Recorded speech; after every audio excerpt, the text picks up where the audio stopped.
Hello, welcome and thanks for choosing this video course. In this video, I'm going to teach you how to scale your big-ticket business. The most dominant companies to emerge from the past decade's tech boom have proven that healthy growth is all about scaling.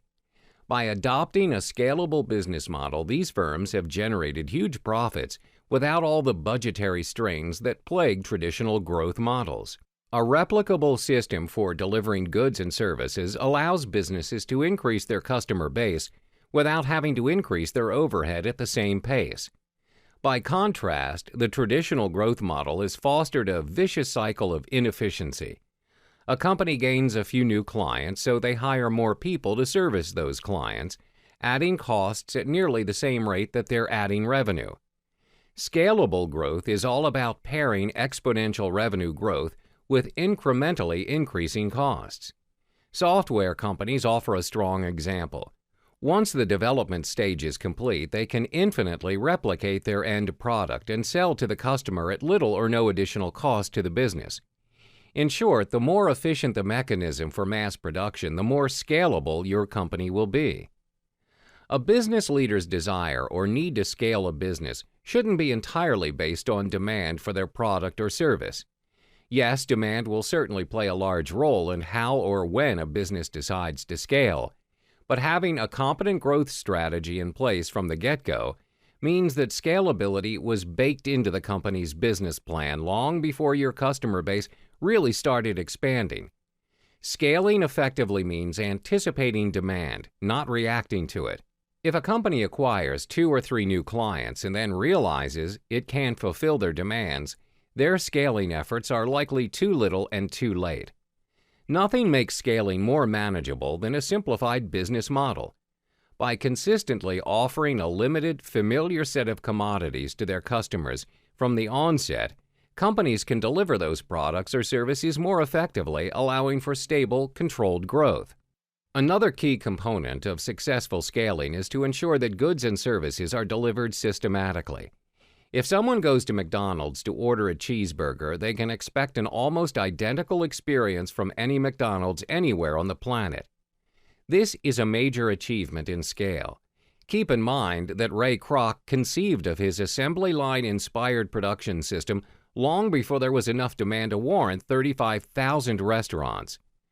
Kroc exacted the process down to the most minor specifications, including fat content, weight, diameter, and even the number of pickles in every Big Mac. By emphasizing a universal experience and product consistency at the onset, Kroc was able to strengthen customer loyalty to the brand as he gradually expanded his business. Ultimately, the goal was to encourage and even ensure repeat business based on his system's reputation, rather than the quality of a single store or person. It was this simple yet infinitely scalable model that allowed the chain to grow into the global behemoth it is today. Interestingly enough, one of the best indicators of a successful scalability platform is the de-emphasis of the individual. It may sound a little cold or even heartless, but a good measure of a company's ability to grow indefinitely is how independent it is of any one individual's input. This isn't to say that hiring and retaining talented employees is irrelevant, but if your business is truly offering systemic services or products, the absence or replacement of any individual team member should theoretically have almost zero impact on the company's success. Practically every Fortune 500 company is structured in such a way that even CEOs can come and go without making any difference whatsoever. People today often have an intrinsic aversion to being just another cog in the machine. But any successful company operating on a systemic business platform is going to be set up this way. And if someone is working at an exciting company where there's a part of something much bigger than any one individual, maybe being a cog isn't really such a bad thing after all. An aspect of the business world that's often overlooked is the importance of perspective. People get caught up in specific projects or campaigns, as they should. It makes for good work and happy clients, but sometimes it's helpful to take a step back and look at the bigger picture.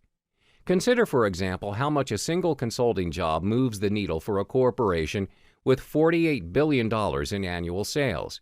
Not that much, right? How about the significant turnover that big, successful companies experience on a regular basis? Success at scaling your business can be a difficult thing to judge and measure. To truly embrace the notion of scalable growth, an ability to see beyond the self is a minimum requirement. Once a company's systems reach a certain level of sophistication, there are enough built-in redundancies and fail-safes that the company's collapse is far less of a possibility.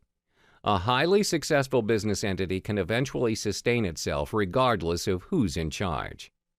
There are plenty of reasons why you should have a big-ticket breakthrough. Firstly, you'll draw in higher quality clients who prefer to pay a premium price for your high-end products and services. When you create your big-ticket program, you'll tap into an entirely new universe of clients and customers who will gladly pay a premium for your product or service. These customers are probably on your list right now, but are taking their business to your colleagues and competitors simply because you don't offer what they want, which is a premium, high-end product or service. The best thing is that you'll make a much bigger impact in people's lives. There's only so much a book can help someone. Even if you're a consultant, there's only so much you can impact someone in a 1-hour visit. But with a big-ticket breakthrough, you'll be able to share much more and provide much more valuable information that will really help people, and your customers and clients will be more committed when they're part of your big-ticket program than they are with a book. And the more committed your client is, the more likely they are to achieve positive results. With your big-ticket breakthrough, you can even build a better reputation faster. When people see you're offering big-ticket products and services, they'll naturally come to the conclusion that you're the leading proponent in your field. They'll respect you and hold you in high regard long before they ever buy your first product or service.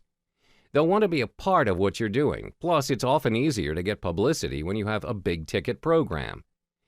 Everyone, potential clients and the media, likes talking about the person with the unique big-ticket products and services. The media focuses on the cook who makes the $200 hamburger, not the short-order cook in the diner. The media covers the hairdresser who charges $2,000, not the barber who charges $20. So when you have your big-ticket program, you'll get more attention too, and not just from clients in the media, but from publishers as well. So your big-ticket program may lead to a lucrative book deal for you. Last but not least, you are able to reach more people with your message.